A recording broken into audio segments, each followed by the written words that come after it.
Salutations Moldu, on se retrouve aujourd'hui pour une nouvelle chronique ciné et on va parler de Phantom Thread, difficile à dire Phantom Thread. Le film est réalisé par Paul Thomas Anderson, le rôle principal est incarné par Daniel Day-Lewis et le premier rôle féminin par Vicky Krieps. Je vous encourage à aller voir ce film si vous aimez ce genre de film. C'est très contemplatif, le film prend vraiment son temps. Pas y aller en espérant voir des money shots dans tous les sens. C'est plus un film du dimanche après-midi avec le thé quoi. Faut pas espérer être surpris dans tous les sens, voir des tirs, des explosions. C'est pas du tout le genre de film.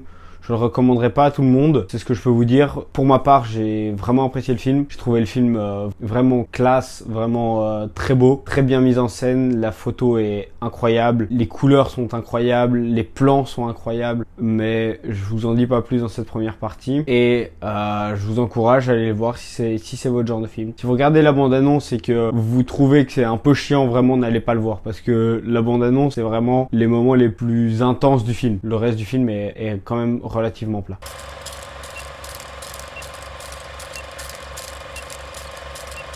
L'histoire de Monsieur Woodcock, qui est un très grand tailleur britannique, qui fait vraiment les plus belles robes pour les plus belles personnes. Il tombe amoureux, ou du moins il y a une relation. C'est un peu comme Dichy pour vos jeux, ce genre de relation. C'est une relation qui est un peu ambiguë. Mais donc voilà, il y a une relation naissante avec cette personne, sauf que ce mec vraiment est compliqué. Genre, c'est le mec compliqué. Vraiment, à côté de ça, les beurrettes à chicha, ça n'a rien à voir. Vraiment, le film parle de cette relation et emmène cette actrice dans son monde à lui. Et à aucun moment on va parler de son monde à elle. Donc vraiment c'est complètement immergent dans sa culture, dans ce qu'il connaît, dans son éducation. Et vraiment le film est vraiment pour les gens qui aiment ce genre de film. Je me répète un peu, hein, mais je veux vraiment pas que vous vous trompiez et que vous alliez voir un film en pensant voir autre chose et que vous ressortiez au bout de 30 minutes en disant que vous faites trop chier. Le film est filmé avec une sorte de grain. Il y a beaucoup de bruit dans l'image et c'est très au début on se dit genre on dirait un mauvais youtubeur et au final, on se rend compte que ça amène vraiment quelque chose dans l'image et que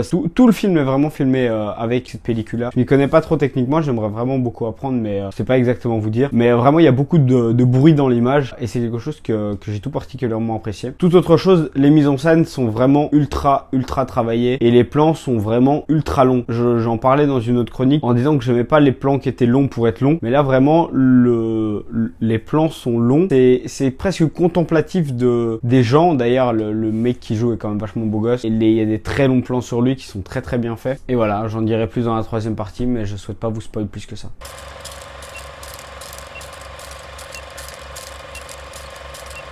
Troisième partie, quelle relation de merde. Genre vraiment, mais quelle relation de merde.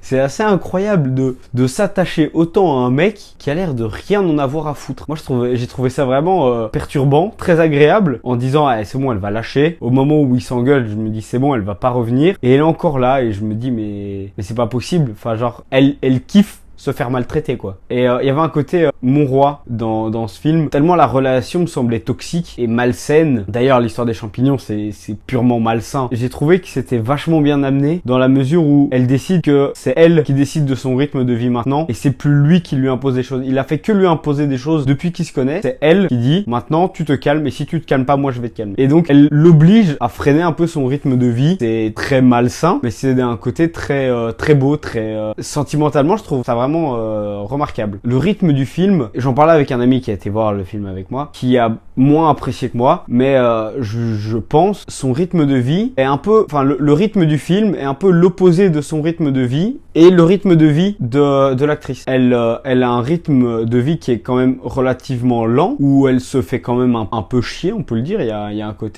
a un côté c'est pas mon milieu, mais leur manière me saoule un peu. Je m'ennuie un peu là-dedans. J'aimerais bien avoir des vraies émotions, rencontrer des vrais gens sans avoir à tout le temps m'occuper de l'étiquette et de savoir ce que les gens vont dire de moi quand je serai plus dans la pièce.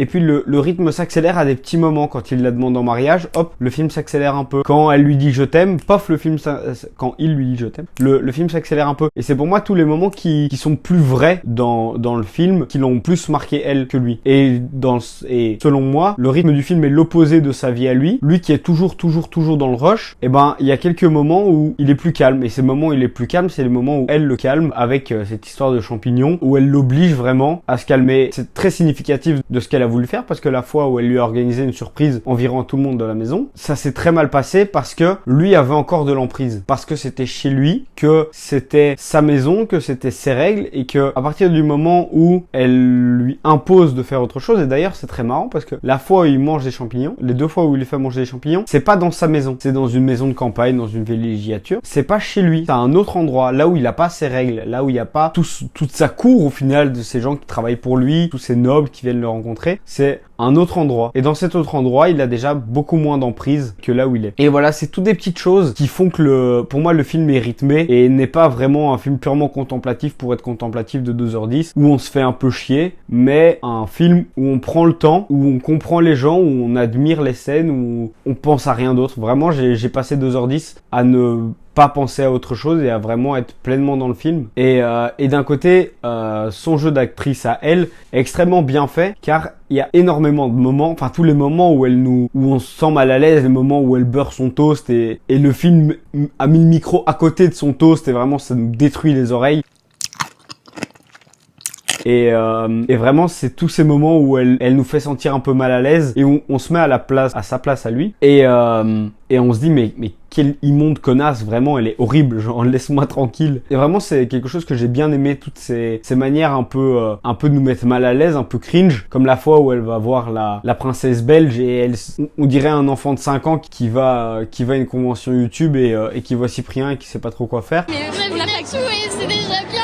Et ça, c'est vachement bien retransmis parce qu'on se met à la place de la princesse et on se dit, mais qui c'est cette folle? Et ça, c'est vraiment très bien fait. Et c'est ce qui a fait que j'ai apprécié le film. Donc voilà, si vous l'avez apprécié comme moi, n'hésitez pas à le dire. Si vous l'avez pas apprécié, bah dites-le moi quand même dans les commentaires, hein, c'est pour le référencement, tu sais bien. Et si cette chronique vous a plu, je vous invite à mettre un pouce bleu. On se retrouve très vite pour une nouvelle vidéo. À bientôt les moldus. Bisous.